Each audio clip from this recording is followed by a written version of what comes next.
자연 선택과 생물의 진화입니다. 여기서 이제 첫 번째 진화라는 거. 진화는 오랜 시간에 걸쳐서 환경에 적응하는 현상이야. 근데 이제 문제는 여기서 적응하며 변화하는데 변화하여 뭘로 새로운 종으로 분화한다 이렇게 쓰면 돼요. 오랜 시간에 걸쳐 환경에 적응하여 변화하며 새로운 종으로 분화.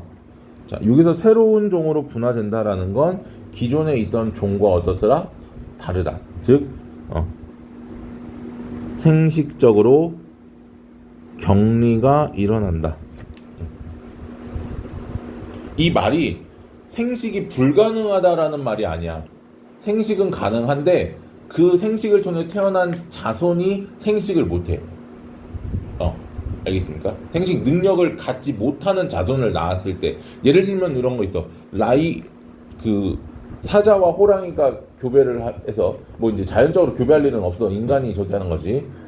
태어난 자손이 라이거라는 게 있어. 라이거. 이 라이거라는 친구는요, 아빠 사자와 엄마 호랑이에 의해서 나타나는 게 라이거야. 얘들은 라이거는 태어나면서 생식 능력을 갖지 못하고 태어난단 말이야. 물론 최근 기술에서는 뭐 어떤 유전자 이런 변이를 이용해가지고 뭐 또 한다고 하는데 그런 것까지 얘기할 건 아니고. 그래서 지구에 뭐가 생물 종이 어떻더라? 다양해졌다. 근데 이 과정에서 이제 뭐 생물의 대멸종, 우리가 이제 지구과학 쪽에서 얘기를 해야 되는데 아직 안 나갔으니까, 대멸종이라는 거에 의해서 여러 종의 생물들이 멸종을 하고 나면 환경에 적응해서 살아남은 애들이 그 환경에 살아남기 유리한 방향으로 진화를 한다라고 얘기를 해요. 그래서 대멸종에 의해서 다양한 생물종이 나타난다라는 거고, 이 진화가 나타나는 근본적인 원인은 바로 이 변이라는 거야. 변이. 변이는 뭐냐? 간단합니다. 우리 사람들 생김새 다 다르지, 성격 다 다르지, 그게 변이야. 그래서 같은 종에서도 형질의 차이, 형질이라고 하는 건 생명이 갖는 특징, 생명체가 갖는 특징들을 우리가 형질이라고 불러주는데, 이런 형질의 차이에 의해서 뭐가 변이라는 친구가 나타난다. 변이는 두 가지가 있어. 첫 번째 유전적 변이, 두 번째 비유전적 변이. 유전적 변이는 뭐겠어? 그치, 유전적으로 문제가 생긴 것들, 유전자 차이에 의해서 나타나는 것들이고요. 자손에게 유전된다. 자손에게 전달된다 얘기지. 비유전적 변이는 환경의 영향. 한국 사람은 뭐 태어날 때부터 한식을 먹기 위해 태어난 건 아니잖아. 한식을 많이 먹다 보니까 좋아하는 거지. 이런 것들이 환경의 영향이야. 얘들은 유전되지 않습니다. 그럼 예를 들어서 미국으로 이민을 갔어. 그러면 이민 1세대, 2세대들은 한식보다는 미국 음식이 더 입에 맞겠지. 이런 것들이 비유전적 변이더라. 그럼 이 유전적 변이에 의해서 나타나는 원인은, 첫 번째는요, 돌연변이라고 불러줍니다. 돌연변이. DNA에 변화가 생겨서 새로운 유전자가 만들어진다. 그러니까 기존에 없었던 유전자가 등장을 한다. 그러니까 뭐 돌연변이 이유는 많습니다. 뭐 자외선을 많이 쬐다거나 아니면 뭐 어떤 사람 같은 경우는 약물 같은 걸 복용한다거나 뭐 이런 식으로 문제가 생길 수가 있는 거고, 그러다 보니까 이제 그 요즘에 캠페인 하는 것 중에 하나가 안 먹는 오래된 약들을 약 보관함에다 따로 모아서 버리게끔 하잖아. 그 아무데나 버려버리면 그런 약물들이 생태계에 어떤 돌연변이를 일으킬 수 있기 때문에. 두 번째는요, 생식세포의 다양한 조합입니다. 생식세포가 조합을 해서 우리가 이제 태어납니다. 대부분 생명체는. 그래서 동물 같은 경우는 정자와 난자가 만나지. 그다음 식물 같은 경우는 꽃밥과 미씨가 만나. 자, 그러면 얘들의 생식세포의 종류도 일단 어떻고? 매우 다양하고, 그리고 그 다양한 종류 중에 어떤 녀석들이 만날지 우리가 알아? 몰라? 모르지. 그래서 다양한 조합에 의해서 나타난다. 사람 같은 경우는 정자의 가지수가, 한 사람이 만들어낼 수 있는 가지수가 2의 23제곱까지야. 대략 800만 가지가 좀 넘습니다. 난자도 마찬가지야. 2의 23제곱까지. 그러면 이 정자하고 난자가 각각 2의 23제곱까지니까 얘들이 무작위로 교배가 됐을 때 나타날 수 있는 건 2의 23제곱의 제곱. 약 800만 곱하면 대략 64억 정도가 되겠지. 자, 뭐 이런 거고요. 자, 이 과정에서 다윈이라는 학자가 자연선택설이라는 걸 주장을 하는데, 이 다윈의 자연선택설이 나오기 전에 용불용설이라고 해서 라마르크라는 학자가 주장한 게 있어. 라마르크라는 학자가 용불용설. 그러니까 여기서 용이라는 건 쓸 용, 불용은 안 쓰다. 쓰는 건 어떻게 되고 전달되고, 안 쓰는 건 전달이 안 된다. 즉, 이 용불용설이 맞다라고 가정을 하면, 부모님이 예를 들어서 운동선수야, 축구선수야. 그럼 허벅지가 엄청 단단하겠지. 태어난 자식들도 태어날 때보다 허벅지가 단단해져서 태어난다고. 말이 안 되지. 그거는 후천적인 내가 노력에 의해서 얻은 형질이잖아. 그래서 이 용불용설은 내가 노력에 의해서 얻은 특징들을 획득 형질이라고 해. 획득 형질이 뭐가 된다? 자손에게 유전된다 라고 얘기를 하는 거고, 반면에 자연선택설은 그런 것들은 유전되지 않는다. 즉, 자연에 의해서 뭐한 선택된 애들만 살아남는다. 다양한 변이를 가진 개체들 중에서 환경에 적응하기 유리한 변이를 가진 개체가 자연 선택된다. 즉, 뭐한다? 생존한다. 이 과정이 반복되면서 살아남기 유리한 애들만 살아남는 거고, 그래서 생물에 뭐가 일어난다? 진화가 일어난다라는 게 다윈의 자연선택설. 과정, 첫 번째, 과잉생산. 많이 나. 왜? 어떤 친구가 죽고 어떤 친구가 살지 모르니까 일단 생명체들은 많이 나. 그래서 살아남을 수 있는 것보다 어떻게 많은 수의 자손을 낳는다. 뭐 물고기 이런 애들은 뭐 말도 못하지. 알을 막 수억 개씩 막 낳는 경우들도 있으니까. 그러면 그 태어난 자손들 사이에 뭐가 존재를 해? 개체 변이가 나타난다. 10명을 낳으면 10명이 다 다르게 생겼고 성격도 다 다르단 말이지. 그 과정에서 자손들 사이에 생존 경쟁.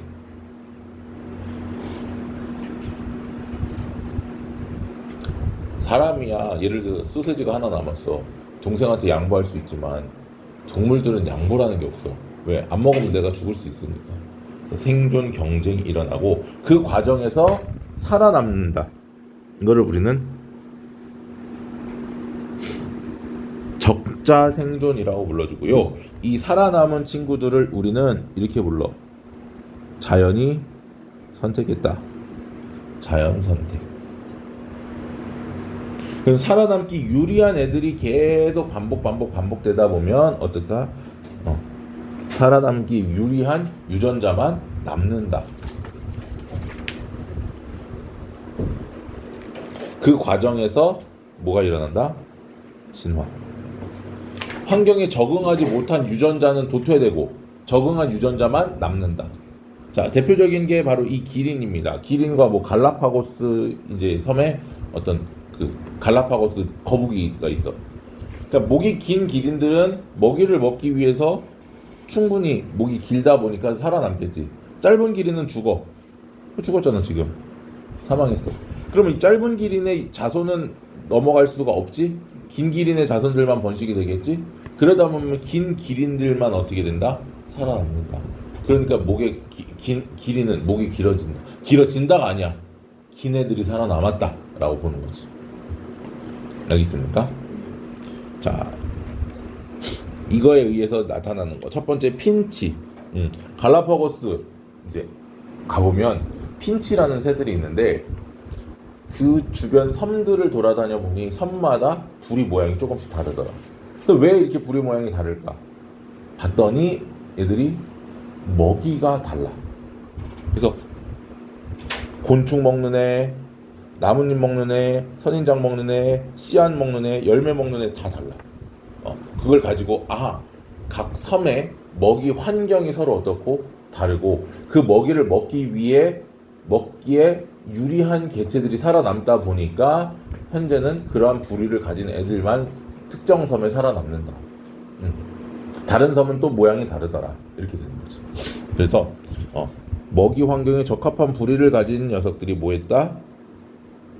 자연 선택되었다. 그 다음에 아프리카에 가보면요 남모양 적혈구 빈혈증 환자들이 좀 많습니다. 남모양 적혈구 빈혈증은 이렇게 모양이 나처럼 변해 있어. 그럼 얘들은 산소하고 결합 능력이 떨어지기 때문에 빈혈이 와. 일반적으로는 빈혈에 의해서 어떻게 된다? 일찍 사망을 해. 그런데 뭐 하는 경우들이 있어? 얘들은 말라리아 저항성이 있어. 말라리아 저항성이 있다 보니까 말라리아 모기가 많은 지역이 여기야. 그러니까 요 지역에는 정상적인 적혈구를 가진 사람들은 자연의 선택을 갖지 못한 거고, 남모양 적혈구 빈혈증 유전자를 가진 사람들은 살아남기 유리한 환경이 됐다라는 거예요. 그러니까 그렇다고 정상적인 사람들이 다 죽었다라는 게 아니고 상대적으로 이 남모양 적혈구 빈혈증을 가진 사람들의 빈도가 다른 지역에 비해서 좀 더 높다. 그러니까 이 지역에서는 그 예전 원주민들은 이 지역에 사는 원주민들은 그 여성들이 배우자감을 선택을 할 때 건강한 남자보다 비실되는 남자들을 오히려 더 선호를 해. 왜냐면 건강한 남자는 말라리아에 걸렸을 때 언제 죽을지 모르거든. 비실비실한 남자들은 말라리아에 걸려도 이 남모양 적혈구 빈혈증에 의해서 말라리아 이 원균이 적혈구에 달라붙지를 못해. 그러다 보니까 비율이 조금 높아요. 뭐 100% 아니야. 그래봤자 좀 많아야 뭐 10에서 20% 정도밖에 안 됩니다. 그래서 남모양 적혈구 유전자는 헤모글로빈 유전자에 뭘로? 돌연변이로 나타난다. 유전자에 문제가 생기면서 원래 정상적으로 결합돼야 될 아미노산이 아닌 비정상적 아미노산이 결합이 된다라는 거야. 그래서 심한 빈혈 때문에 일반적으로 생존에 불리하지만 말라리아에 저항성이 있더라.